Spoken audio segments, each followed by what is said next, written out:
Saya ingin berhijrah dalam Islam yang sebenarnya, karena selama ini saya banyak melakukan kesyirikan dan bid'ah karena ketidaktahuan dan kebodohan saya. Mohon tausiahnya, Ustaz. Dipahami dulu apa itu makna hijrah. Nah, kalau menurut Nabi, hijrah itu kita meninggalkan apa yang Allah larang. Wal muhajiru man hajara manahallahu anhu, itu kata Nabi. Jadi orang yang berhijrah adalah orang yang berhijrah atau meninggalkan manahallahu anhu, apa yang Allah larang daripadanya. Itu definisi hijrah menurut Nabi. Nah, kalau kita punya keinginan betul untuk berhijrah, tentu nanti konsekuensinya kita harus tinggalkan semua yang Allah larang, yang menjadi larangan Allah, semuanya harus kita tinggalkan. Nah, kalau niatnya berhijrah namun juga masih melakukan menerjang larangan Allah, yaitu baru sebatas niat. Padahal niat hijrah itu betul-betul samping niat harus dibuktikan tenan. Dan ketika kita berhijrah akan ada ujian dari Allah. Nah, menurut Allah salah satu bentuk kita berhijrah adalah berhenti total dari perbuatan maksiat. Coba diingat itu ayatnya, walam yusiru ala ma fa'alu itu. Surat apa itu? Surat Al-Imran ayat 135. Walladzina idza fa'alu fakhishatan aw dzalamu anfusahum dzakarullaha fastaghfaru lidzunubihim wa may yaghfirudz dzunuba illallah wa lam yusirru ala ma fa'alu wa hum ya'lamun. Dan juga orang-orang yang apabila mengerjakan perbuatan keji atau menganiaya diri sendiri, mereka ingat akan Allah lalu memohon ampun terhadap dosa-dosa mereka. Dan siapa lagi yang dapat mengampuni dosa selain daripada Allah, dan mereka tidak meneruskan perbuatan kejinya itu sedang mereka mengetahui. Nah, ini hijrah ya. Sebelum hijrah dia gemar melakukan perbuatan keji dan mungkar. Walladzina idza fa'alu fahishatan aw dzalamu anfusahum dzakarullah fastaghfaru lidzunubihim wa may yaghfiru dzunuba illallah wa lam yusirru ala ma fa'alu wa hum ya'lamun. Nah, ini hijrah yang sesungguhnya, berhenti dari perbuatan fahisyah, keji.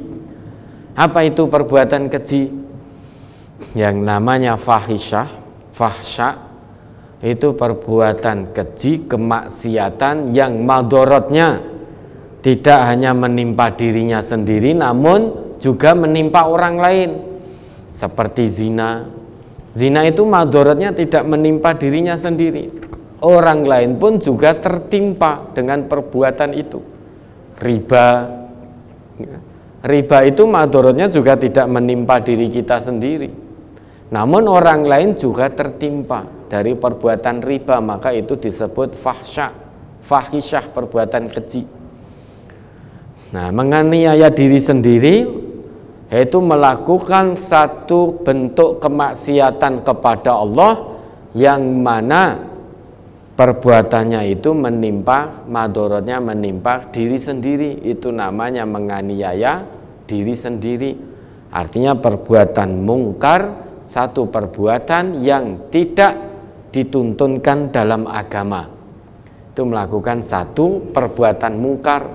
Nabi tidak pernah mencontohkan, namun kita mengada-ngadakan, maka itu satu bentuk perbuatan mungkar ya.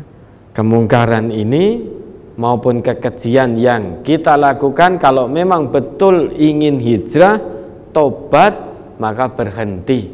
Bukan hanya sebatas niat, namun betul adamul isror, Walam yusirru, ya, adamul israr, berhenti, tidak ada perbuatan lanjutan. Kalau sudah hijrah, sudah bismillah, hanya mengharap ridha Allah, berhenti dari perbuatan yang dilakukan.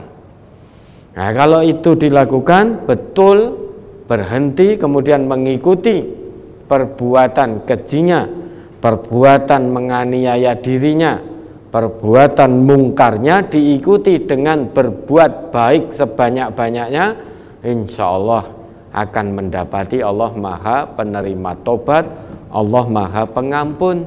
Lah, cara tobat bagaimana setelah kita berhenti tidak melakukan perbuatan itu? Allah berikan kabar gembira, meski dosa kita sudah setinggi langit, sedalam lautan, israf dalam dosa, berfoya-foya dalam kemaksiatan, namun jika ada niat untuk bertobat kembali kepada Allah, berhijrah ke jalan Allah, meninggalkan apa yang Allah larang, ada caranya, ada kabar gembira dari Allah. Coba diingat cara bertobat yang telah Allah berikan. Az-Zumar ayat 53 sampai 56. Ini ayat ini sudah sering kita dengar penjelasannya diulang-ulang. Maka mari kita ulang kembali biar lebih paham lagi dan lebih ada semangat lagi untuk mengamalkan bagaimana tata cara hijrah. Apa kabar gembira yang Allah berikan meski kita sudah bergelimang dosa sehingga berfoya-foya dalam dosa, yaitu israf itu. Maka dibaca tata cara tobat menurut Allah. Surat Az-Zumar nomor surat 39 ayat 53 sampai 56. Qul ya ibadiyalladzina asrafu ala anfusihim la taqnatu mir rahmatillah innallaha yaghfirudz dzunuba jami'a innahu huwal ghafurur rahim. Wa anibu ila rabbikum wa aslimu lahu min qabli ayyatiyakumul azabu summa la tunsarun wattabi'u ahsana ma unzila ilaikum mir rabbikum min qabli ayyatiyakumul azabu baghtatan wa antum la tash'urun an taqula nasuya hasrata ala ma farrattu fi jambillahi wa in kuntu laminas sakhirin. Katakanlah, hai hamba-hambaku yang melampaui batas terhadap diri mereka sendiri, janganlah kamu berputus asa dari rahmat Allah. Sesungguhnya Allah mengampuni dosa-dosa semuanya. Sesungguhnya dialah yang maha pengampun lagi maha penyayang. Dan kembalilah kamu kepada Tuhanmu dan berserah dirilah kepadanya sebelum datang azab kepadamu, kemudian kamu tidak dapat ditolong lagi. Dan ikutilah sebaik-baik apa yang telah diturunkan kepadamu dari Tuhanmu sebelum datang azab kepadamu dengan tiba-tiba sedang kamu tidak menyadarinya, supaya jangan ada orang yang mengatakan, amat besar penyesalanku atas kelalaianku dalam menunaikan kewajiban terhadap Allah, sedang aku sesungguhnya termasuk orang-orang yang memperolok-olokkan agama Allah. Nah, ayat-ayat ini menegaskan betapa Allah itu maha kasih sayang terhadap siapa? Terhadap hamba-hambanya yang mau bertobat. Maka ayat itu dibuka oleh Allah, Qul ya ibadiyalladzina, menggunakan kata ibadun, bukan abidun. Ada bedanya. Sedikit kami jelaskan perbedaan ini. Nah, setiap kali kita mendapati ayat Quran ataupun hadis menggunakan kata ibadun, kata ibadun itu hanya digunakan untuk menunjuk pada hamba-hamba Allah yang taat tunduk kepada Allah dan mau bertobat. Maka kalau ada hamba Allah yang bergelimang dosa, kemudian dia mau bertobat, maka masuk kategori ibadun. Namun setelah jelas, setelah terang, ya, kebenaran agama datang kepadanya, kok tetap dalam kedurhakaan, dalam pembangkangan, maka dia tidak disebut ibadun, namun abidun. Karena abidun itu menunjuk pada hamba Allah yang tetap dalam kedurhakaan. Dia tidak mau bertobat. Niat saja tidak ada. Niat untuk berhenti dari perbuatan maksiatnya saja tidak ada. Maka tidak disebut ibad, namun abid. Maka tadi kan ibad wa ibadur rahman, kan? Fabasyir ibad, kan selalu begitu. Setiap hamba Allah yang mau berhenti dari perbuatan maksiatnya, mau bertobat kembali kepada Allah, maka dia masuk dalam kategori ibad. Namun kalau tidak mau, niat saja tidak ada, jangankan ibad, dia tetap disebut sebagai abidun. Abid itu hamba yang senantiasa durhaka. Meski keterangan din, kebenaran din itu telah datang kepadanya. Nah, ini bedanya ibad dan abid. Nah, ayat ini ditujukan khusus kepada hamba Allah yang mau bertobat. Qul, katakan, ya ibadiyalladzina asrafu ala anfusihim. Katakan, wahai hamba-hambaku yang melampaui batas, israf dalam dosa-dosanya, berfoya-foya dalam kemaksiatannya. Katakan, kalau memang betul-betul ingin kembali kepada Allah, la taqnatu mir rahmatillah. Jangan putus asa dari rahmat Allah.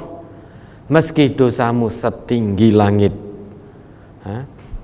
sedalam lautan, kalau kamu ingin betul-betul bertobat kepada Allah, la taqnatu mir rahmatillah. Jangan putus asa dari rahmat Allah.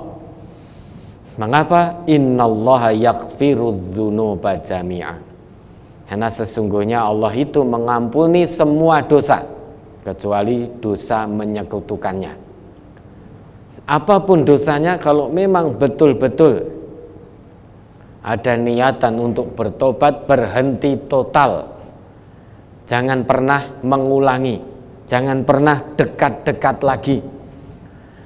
Dekat-dekat saja tidak boleh. Apalagi kapoknya kapok lombok. Hari ini tobat karena takut dosa, besok diulangi lagi, besok diulangi lagi. Itu namanya kapok lombok, ya. Tapi kalau memang betul-betul ingin bertobat, jangan putus asa dari rahmat Allah. Allah itu maha pengampun, karena hanya Allah yang bisa mengampuni dosa hamba-hambanya yang mau bertaubat. Caranya bagaimana?